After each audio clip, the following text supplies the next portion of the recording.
Hi అండి అందరికీ. Welcome back to my channel. ఇవాల్టి వీడియోలో ఎగ్ ఆమ్లెట్ కర్రీ ఎలా చేయాలో చూసేద్దాం. తిన్న కొద్దీ తినాలనిపించేంత కమ్మగా ఉంటుందండి. ముందుగా స్టవ్ మీద కడాయి పెట్టుకొని ఆయిల్ వేసుకోవాలి. ఆయిల్ హీట్ అవ్వాక ఒక్కొక్క ఎగ్‌ని ఉప్పు, కారం ఏది లేకుండా ఆమ్లెట్ లాగా వేసుకొని పక్కకు తీసేయాలి. తర్వాత 1 లేదా 2 ఎగ్స్‌ని అదే ఆయిల్‌లో లైట్‌గా ఫ్రై చేసుకొని పక్కన పెట్టుకోవాలి.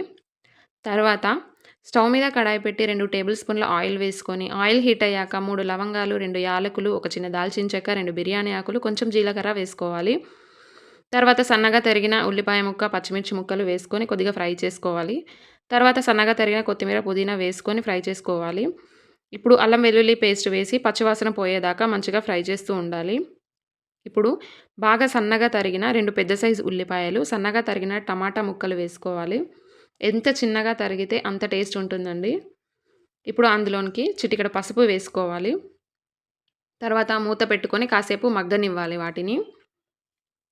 టమాటా ముక్కలు బాగా మగ్గిన తర్వాత అందులోనికి 2 టేబుల్ స్పూన్ల కారం, రుచికి సరిపడా ఉప్పు, 1 టేబుల్ స్పూన్ ధనియా పౌడర్ వేసి ఒక్కసారంతా బాగా కలుపుకోవాలి. తర్వాత ఇప్పుడు అందులోనికి ముందుగా ఫ్రై చేసి పెట్టుకున్న ఎగ్‌ని వేసుకొని 1 నిమిషం పాటు ఫ్రై చేసుకోవాలి. ఇప్పుడు అందులోనికి ఒక గ్లాస్ వాటర్ వేసుకొని మూత పెట్టుకోవాలి. 2 నిమిషాల తర్వాత మూత తీసి నీరు మరుగుతున్నప్పుడు ఇందాక మనం వేసుకున్న ఆమ్లెట్‌ని ఒక్కొక్కటిగా అందులో వేసుకోవాలి.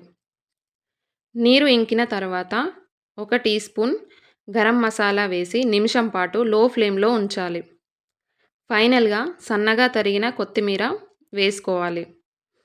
అంతే అండి. ఎంతో టేస్టీగా ఎగ్ ఆమ్లెట్ కర్రీ అయితే రెడీ అయిపోతుంది.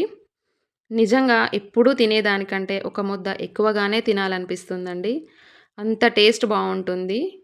నా వీడియో నచ్చితే చిన్న లైక్ చేయండి. మరిన్ని మంచి మంచి వీడియోస్ కోసం నా ఛానల్‌ని సబ్స్క్రైబ్ చేసుకోండి. Thank you for watching.